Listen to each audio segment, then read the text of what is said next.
Hello everybody, welcome back to the Marvel Contest of Champions news here from New York. Yes, I've got dollar here, and dollar is what I need. Hey, there's not really a huge amount going on in the contest at the moment, and really there's been a few things that I've missed off since traveling.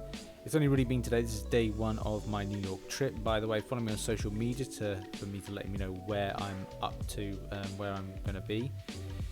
And all this information, my Instagram and Twitter can be found in the link in the description. But yeah, look what we've got here. Attack on Nexus. This event does look fun, but I don't think it's impressed a lot of people on the amount of rewards.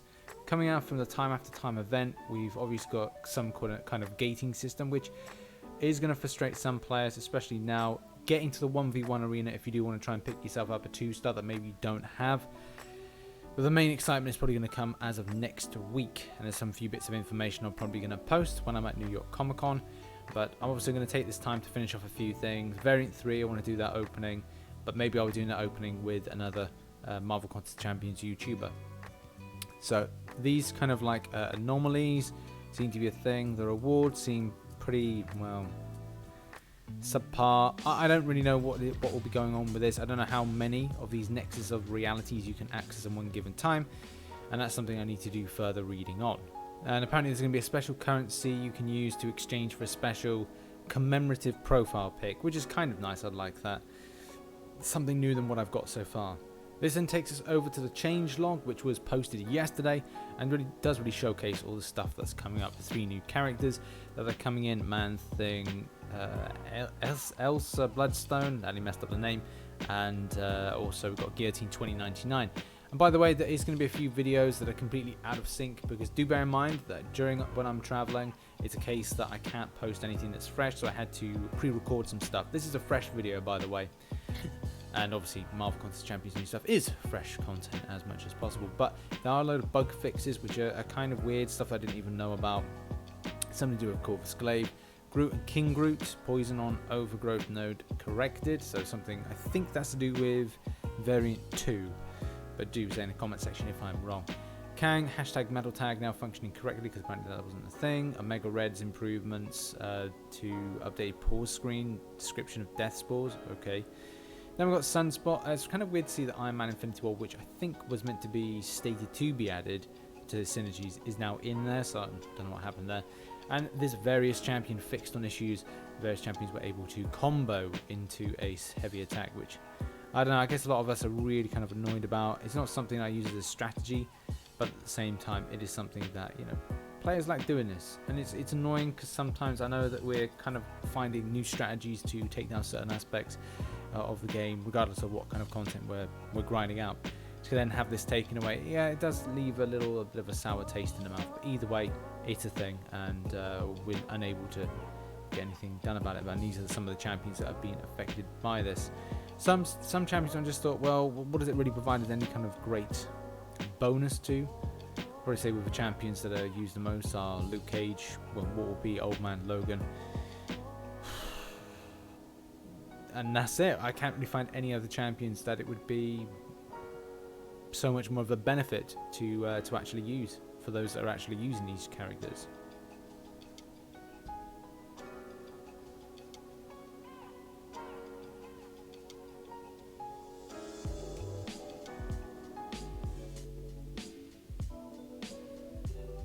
One of the massive things to come out of this is something which a lot of the player base has been asking for a little while. A forum thread that I have followed for a while, that's a lot of Fs, made further improvements to prevent the defender from launching a special attack while attacking into their block.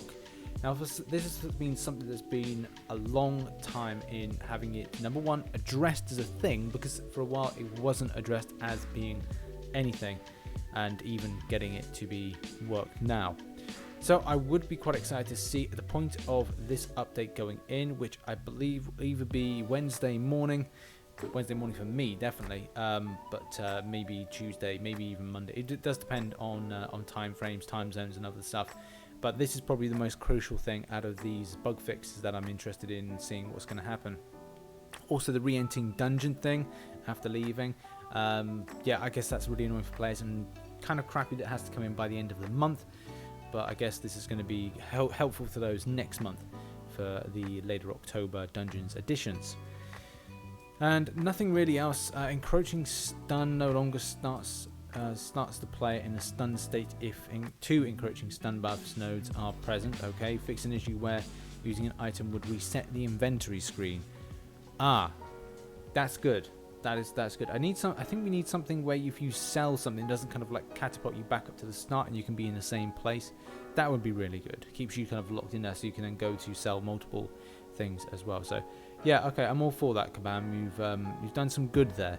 There are some kind of things that I think the players aren't going to be too happy about, but at least with these two things here, it's good for just the general usage of the game and also for the point of going general play aspect of the game.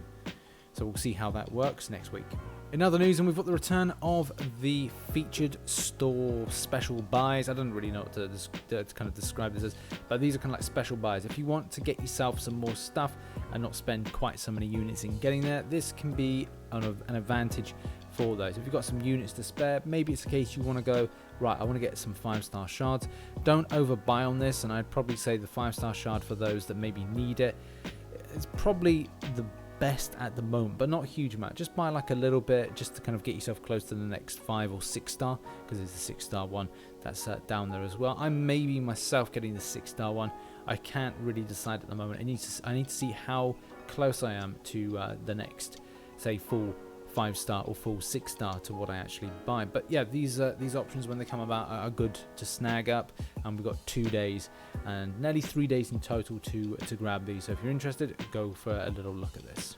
And the final bit of news to talk about is the Time After Time event quest. Now, as I said briefly, and I'll reiterate now, if you want to pick up yourself one of the various champions you need to unlock the gating system, then the 1v1 is a good thing. I was needing Mr. Sinister, which is kind of weird. I didn't think that I needed that character, but I had to kind of do it. Did about 10 battles and then managed to pop the crystals and get what I needed, which is great. I'll probably look to do a Time After Time opening very soon. I still haven't decided if I'm going to be doing that as an opening with another Marvel Contest of Champions YouTuber, but we'll have to see how that transpires. But the Time After Time event does have a little bit of a criticism from some people, especially about the story side of things. Now, for those that care, you'll probably know about this situation. For those that don't, it looks like that the way the story started and ended is not exact. It's kind of not being good for those. Personally, I didn't follow it, but again, that boils down to time grind against just a case of I need to get those rewards done and dusted. And the story seemed to be quite good from some people's perspectives, even saying the idea of Bishop and Kang and time travel, which obviously you saw on the 1v1 screen, them having that face off is probably the reason that this story has a good structure to it. But the fact is, for some, it's not been very good. Even here, I have to agree, I got my way to read the stories since someone spent time reading them or writing them, and this was disappointing. In the end, it's not a big deal. My bigger grudge is how tedious the last 2 chapters have been. It's pretty much a Cromia Gwenpool goes to the movies. Yeah, and I guess it's a time grind. 5 paths for a side quest is a little bit much, and especially with a lot of other content that people want to grind out, it just kind of makes you kind of go, what else do we have here? Inconclusive endings to event stories are nothing fresh, though. You get that with this month's main event. You fight Claire and what? Nothing. That's what. Yeah, I guess it's a problem for some people that do obviously follow this. I'm hoping to speak to somebody at New York Comic Con, obviously from Kabam. I kind of asked the question like, well, is there any opportunity for me to get access to a transcript or something that makes it a little bit more easier, or maybe some split screens or animations, stuff that Kabam could roll out. And they have been rolling these things out monthly, but with like 1 minute, it doesn't really, those kind of trailers, motion comics or whatever they are, they don't really kind of give that full padding of that story. And it would be nice to kind of maybe do my own voiceovers and stuff that maybe is independent from that. And I'm not saying like, Kabam can say I'm completely away from this, but I'd like to do that. It's something I've talked about for a while, but I got bored of like asking quite so much. I'm not getting anyone come back to me. So I think for me it's going to be a case of speaking in person, because I do care about the story, but I don't have as much time to go through each and every section of the story and then give my opinion or kind of like put it all together in some kind of big story arc.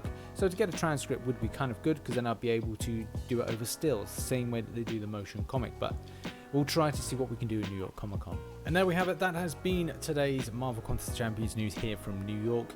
I've got lots of things posted on social media, as I've said. Hit up the links in the description.